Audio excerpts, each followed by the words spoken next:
Karacevran, Masele, Şehit, Tırçon, Şiraz.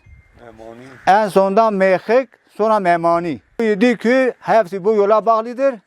Okul da var, orta okul var. Bütün çocuklar da kışın şimdiye kadar hepsi mağdur. Kimse doğru dürüst okula gitmiyor. Buradan Karagöl'e gitmiyorlar, mağdur kaldılar. Saman Sarıpınar köyüne gittiler. Belediye orada var, okul da orada gittiler. Şimdi biz kendim ola diyorum. Benim erazim, tarlam Karagöl'de var, burada da var. Ben kışın 2-3 aydan beri kışın yazın tarlama gidemedim. Biz hepimiz mağdur kaldık. Mecbur bu uzun yolu Saman yolu Sarıpınar adı veren emre o köylerden Buranak'a gittik. Devlet bu yolumuza el atsın. Biz istiyoruz ki devlet bu yolumuza el atsın. Bir an önce bu yolumuzu yapsın. Geçen gün benim yengem hastayken buradan yol başına kadar götürürken öbür taraftan ambulans isteyip veriyoruz.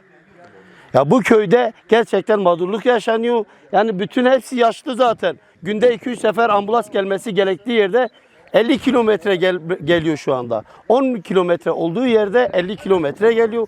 Bu insanlar hepsi mağdur burada. Yani bunun büyüklerin el atılması gerekiyor. Ya illaki böyle video çekip yansıtmamız mı gerekiyor? Buradaki yani gidiyor düşün kaymakamlık içeri almıyormuş insanları. Burada muhtarlar gidiyor yıllar. Yani kaç tane muhtar var? 10 tane köy mağdur burada şu anda. Ortalaması 5-6 yıla yakındır biz bu sorunu yaşıyoruz. Mesela örnek diyeyim, geçen yıl illerden Masala köy diye bir köyümüz var. Bir çocuğumuz evden habersiz dışarı çıkarken çocuğumuz müdahale edilene kadar çocuğumuz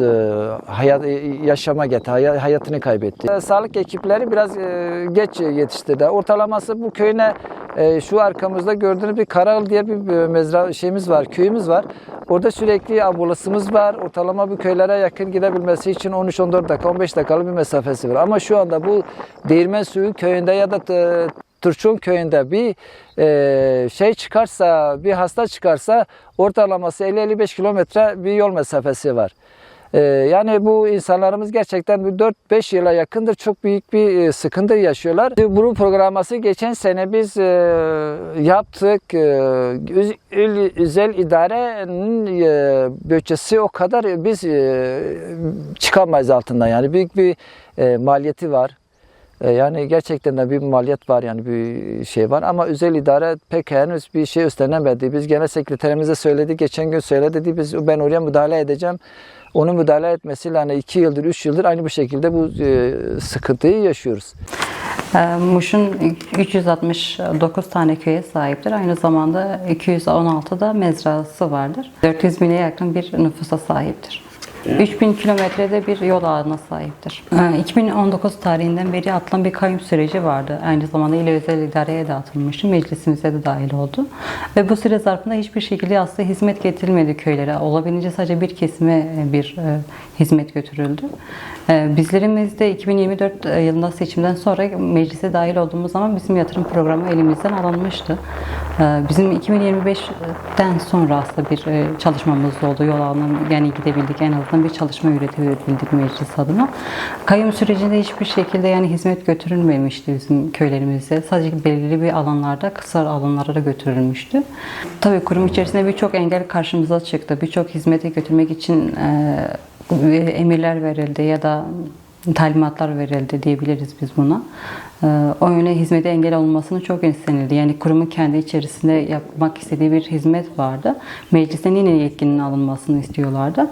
Biz bunlara karşı mücadele ederek en sonunda zaten hakkımız olan, aslında halkın hakkı olan şeyleri, taleplerini en azından alabildik ve bu yolda çalışmalarımızı sürdürebiliyoruz şu an. Bütün birim müdürlerine bir yazı atılıyor. İşte il meclisinde ya meclis başkanlarının, eş başkanlarının ya da meclisin hiçbir şekilde talepleri yerine gelmeyecek diye bir yazı atılmıştı. Biz de buna nazaran bir basın açıklaması yaptık. Yani bize yönelik tutumlara değişmeye başladı ve meclisin de karar organı olduğunu farkına vararak bir çalışma yürütebiliyoruz şu an. 300 milyona yakın bir bütçe ayrılmıştı. Bize de ayrılan bütçeye oranan yani bir hizmet götürmeye çalışıyoruz. Zaten hizmetimizi çok böyle nasıl desem aciliyet olan bir kısımları olabildiğince gitmeye çalışıyoruz. Ve bunu da halkla birlikte yapmaya çalışıyoruz. En azından anlatmaya da çalışıyoruz. Çünkü bize ayrılan bir bütçe var ve kısıtlı bir bütçe. Bu bütçeyi de halkla paylaşarak en azından aciliyet gereken yerlere olabildiğince hizmeti götürüyoruz.